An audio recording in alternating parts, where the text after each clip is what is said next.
नमस्कार साथियों, मैं Sushil Kumar, accountant Indian railway आप सबका सुशील पटेसर यूट्यूब चैनल पर स्वागत करता हूं। आरआरबी एनटीपीसी यूजी लेवल की आंसर की आ चुकी है। उसके बाद हम आरआरबी कोलकाता की कट ऑफ बताने वाला हूं। बिल्कुल सटीक कट ऑफ जो डाटा हमें प्राप्त हुआ उसके आधार पर लेवल 2 और लेवल 3 की सीबीटी फर्स्ट की आपकी कट ऑफ क्या रह सकती है। Category wise general, OBC, SC, ST, EWS, ex serviceman सभी की कट ऑफ हम इस वीडियो में जानने वाले हैं। तो वीडियो थोड़ा लंबा हो सकता है, तो अंत तक जरूर बने रहें। यदि आप मेरे चैनल पर नए हो तो चैनल को सब्सक्राइब कर लें, जिसका फायदा आप ले सकते हो। मेरे चैनल पर विजिट कर रेलवे से जुड़ी जानकारी प्राप्त कर सकते हो, या फिर रेलवे की किसी भी जॉब की जॉब प्रोफाइल जानना चाहते हो तो आप मेरे चैनल पर विजिट कर कंप्लीट जॉब प्रोफाइल देख सकते हो। आज की वीडियो में हम आरआरबी एनटीपीसी यूजी लेवल का जो आंसर की है, ये उसके आधार पर आरआरबी कोलकाता की जानने वाले हैं कि कट ऑफ क्या रहने वाली है सीबीटी फर्स्ट की। तो सबसे पहले वैकेंसी पे पोजीशन डालें तो वैकेंसी 452 वैकेंसी है, और सीबीटी 2 में 15 गुना कैंडिडेट बुलाए जाएंगे, यानी 6780 कैंडिडेट सीबीटी 2 में बैठने वाले हैं। इसमें रैंक मित्रा का जो डाटा प्राप्त हुआ है हमें, लगभग 125 के कैंडिडेट ने अपना शेयर किया है, वहां पर डाटा अपने आंसर की चेक की है उसके आधार पर, और अपने पर्सनल एक्सपीरियंस के आधार पर मैं आपको आज कट ऑफ का एक मोटा मोटा आइडिया दे दूंगा, जिससे आप अपनी सीबीटी 2 की तैयारी आसानी से कर पाओ। सबसे पहले हमारे पास रहता है कि हमारी शिफ्ट कैसी थी, इजी थी, मॉडरेट थी, हार्ड थी। इसका सीधा सीधा इफेक्ट हमारे नॉर्मलाइजेशन मार्क पर पड़ने वाला है। दूसरा रहता है हमारा कि किस जोन से अप्लाई किया है। आज स्पेशली हम आरआरबी कोलकाता की बात करें तो आरआरबी कोलकाता की ही बारे में बताऊंगा। एक रहता है कैटेगरी, हमारी कैटेगरी कौन सी है, ओबीसी, एससी, एसटी या ईडब्ल्यूएस, एक्स सर्विसमैन या पीडब्ल्यूडी, जो भी कैटेगरी है उसकी अलग अलग कट ऑफ रहती है। तो इसका भी एक अलग से हम इसमें जानेंगे कि अलग अलग हमारी क्या क्या रह सकती है। साथ साथ में आपको 2019 में क्या कट ऑफ रही थी लेवल 2 और लेवल 3 की, वो भी बताने वाला हूँ, क्योंकि इस बार कॉमन कट ऑफ रहने वाली है। 2019 में अलग अलग कट ऑफ थी, तो पूरा डिटेल में इस वीडियो में जानने वाले हैं। तो जब हम बात करते हैं जो रैंक मित्रा से हमें डाटा प्राप्त हुआ है, यदि आप उसमें देखोगे, वो शेयर कर दूंगा मैं अपने टेलीग्राम चैनल पर, रैंक मित्रा की पीडीएफ, जिसमें 125 के समथिंग का डाटा हमें मिला है। उसमें सबसे ऊपर दिया हुआ है कि एवरेज स्कोर, यदि एवरेज स्कोर शिफ्ट का एवरेज स्कोर दिया है, जो शिफ्ट हमारी 8 अगस्त से लेकर 9 सितंबर तक जो एग्जाम चले हमारे, उसमें सभी शिफ्ट का एवरेज स्कोर दिया हुआ है। तो जैसे एवरेज आ रहा है 57 नंबर से अबो, तो वो हम इजी शिफ्ट मान सकते हैं। मॉडरेट 55 से 57 के बीच में, और हार्ड हम बिलो 55 जिनका एवरेज आ रहा है वो हम हार्ड शिफ्ट मान सकते हैं। इसका सीधा इफेक्ट पड़ने वाला है हमारे नॉर्मलाइजेशन मार्क पर। जैसे जैसे हार्ड शिफ्ट है तो वहां 10 से आपके 12 नंबर भी इंक्रीज हो सकते हैं। मॉडरेट में आपके 4 से 5 भी हो सकते हैं। इजी शिफ्ट में ना भी हो तो आपके 2 से 4 नंबर भी इंक्रीज हो सकते हैं। कुछ कुछ कैंडिडेट के बिल्कुल नहीं होते, क्योंकि वो अपने शिफ्ट के टॉपर होते हैं। कुछ के 1-2 कम भी हो जाते हैं। कम वाले तो बहुत कम, रेयर चांस है, मैक्सिमम चांस है कि आपके 1-2 नंबर इंक्रीज हो। बाकी आपकी category UR, SC, ST, OBC के अकॉर्डिंग हम इसमें कट ऑफ जानेंगे। जो आरआरबी का जो हमें रैंक मित्रा से प्राप्त डाटा है आरआरबी कोलकाता के लिए, वो 18,202 कैंडिडेट का हुआ है, और यहाँ पर इस बार 452 वैकेंसी थी, आपको पता है। और जो पेपर का लेवल था वो मैंने बता दिया आपको। नॉर्मलाइजेशन स्कोर पर सीधा सीधा इसका इफेक्ट पड़ने वाला है। अब इस बार की वैकेंसी थोड़ी यहाँ पर डाल लो नजर की। इस बार वैकेंसी जैसे मैंने बताया 452 टोटल आपकी वैकेंसी है, जिसमें यूआर की 200 वैकेंसी, 15 गुना कैंडिडेट, 3000 कैंडिडेट सीबीटी 2 में बैठने वाले हैं। एससी के 68 वैकेंसी के लिए 1020 कैंडिडेट, 55 वैकेंसी एसटी के लिए 825 कैंडिडेट, 95 ओबीसी के वैकेंसी है, यहाँ 1425 कैंडिडेट सीबीटी 2 में बैठने वाले हैं। और 34 वैकेंसी है ईडब्ल्यूएस की, वहां 510 कैंडिडेट बैठने वाले हैं, यानी टोटल हमारे 6780 कैंडिडेट सीबीटी 2 में बैठने वाले हैं। 2019 में क्या हुआ था, 2019 का भी मैं बता दूं, 2019 में 20 गुना कैंडिडेट पास किए थे सीबीटी 2 के लिए। एक तो ये इफेक्ट है, इस बार 15 गुना कर रहे हैं। दूसरी बार वहां पर अलग अलग लेवल की अलग अलग कट ऑफ थी। लेवल 2 की अलग थी, लेवल 3 की अलग थी, सीबीटी 2 के लिए अलग अलग कट ऑफ वहां हमें देखने को मिली थी।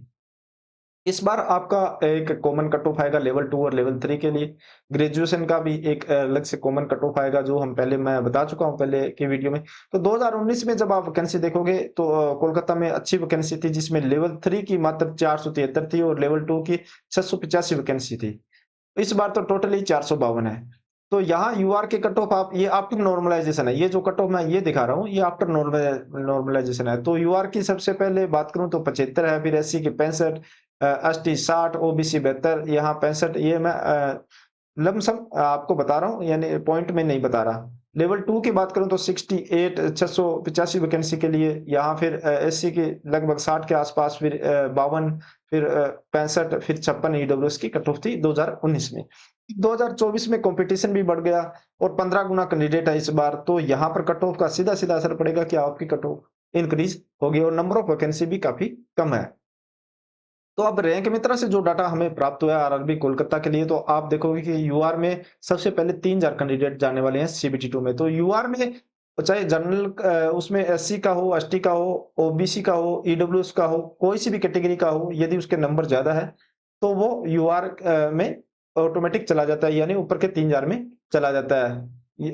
उसको वन टाइम रिजर्वेशन ही मिलेगा, चाहे वो रिजर्वेशन वाले कैंडिडेट है, यदि उन्होंने सीबीटी फर्स्ट में रिजर्वेशन ले लिया और सीबीटी 2 में टॉप भी कर दिया तो उन्हें रिजर्वेशन की ही सीट मिलेगी। इसी तरह सीबीटी फर्स्ट में तो सभी के पास चांस होता है कि वो यूआर में जा सकते हैं और अपनी कैटेगरी के में तो रहते हैं। तो 3000 ऊपर जो कैंडिडेट है वो तो यूआर में चले जाएंगे। तो यहाँ 75 से 70 नंबर के बीच में आप देखोगे यहाँ लगभग 2097 और यहाँ पे 4502 कैंडिडेट हैं। तो इनके बीच में कहीं ना कहीं 3000 कैंडिडेट आएंगे, तो मान के चलो कि वो कैंडिडेट लगभग 72 और 73 नंबर वाले ऐसे हैं, इतने कैंडिडेट हैं कि वो आराम से 3000 के अंडर आ रहे हैं। ये तो हमें जो 18,202 कैंडिडेट का डाटा प्राप्त हुआ है उसके अकॉर्डिंग हम बात कर रहे हैं। काफी सारे लोग ऐसे भी हैं जिनके नंबर अच्छे हैं, उन्होंने कहीं शेयर नहीं किया और अपने आंसर की चेक किए, उनको भी मैं इसमें कंसिडर करके चलूंगा, साथ में इसका भी आधार यहाँ पर लेकर चलूंगा। तो ऊपर के जो टॉपर 3000 कैंडिडेट है वो तो जनरल कैटेगरी में चले जाएंगे। बाकी जैसे एससी में 68 वैकेंसी के लिए 1020 कैंडिडेट जाने हैं, तो उसमें से जैसे एससी कैंडिडेट की यहाँ देखो तो ऊपर के जो 200 से 300 कैंडिडेट है वो यूआर में चले गए, उसके बाद इनकी एससी की कट ऑफ आएगी। इसी तरह एसटी के 825 में से ऊपर जो कैंडिडेट है, जैसे यहाँ तो अभी काफी नंबर ऑफ कैंडिडेट बहुत कम है एससी एसटी के, तो यहाँ आप देख रहे हो कि जो ऊपर के जो कैंडिडेट है वो वहां चले जाएंगे जनरल में। ओबीसी के देखो जैसे 1485 है, तो 1400 में से 1000 के आसपास कैंडिडेट तो जनरल में चले गए और बाकी जो कैंडिडेट नीचे रहेंगे वहां से 1485 काउंट होगा, ऊपर वाले 1000 को हटाकर। इसी तरह 510 है ईडब्ल्यूएस के, तो 510 में से लगभग 300 के आसपास कैंडिडेट तो जनरल में चले गए, उसके बाद 1 से 510 की काउंटिंग होगी। तो ये तो थोड़ा आपको जनरली यहाँ पर मैंने समझा दिया। अब आपको मैं डायरेक्टली बता देता हूँ कि कम से कम आपके रो मार्क्स कितने हैं, उसके आधार पर आपकी कट ऑफ क्या रह सकती है। जनरल की बात करूं तो जनरल में यदि हार्ड शिफ्ट में आपके 72 और इजी या मॉडरेट शिफ्ट में 77 नंबर है तो आप सीबीटी 2 के लिए क्वालिफाई कर सकते हो। एक आपको एक्सपेक्टेड रो मार्क्स के आधार पर आपको ये डाटा मैं बता रहा हूं, इसमें प्लस माइनस 2-3 नंबर हो सकता है, इससे ज्यादा नहीं होगा जितना मेरा एक्सपीरियंस है रेलवे में।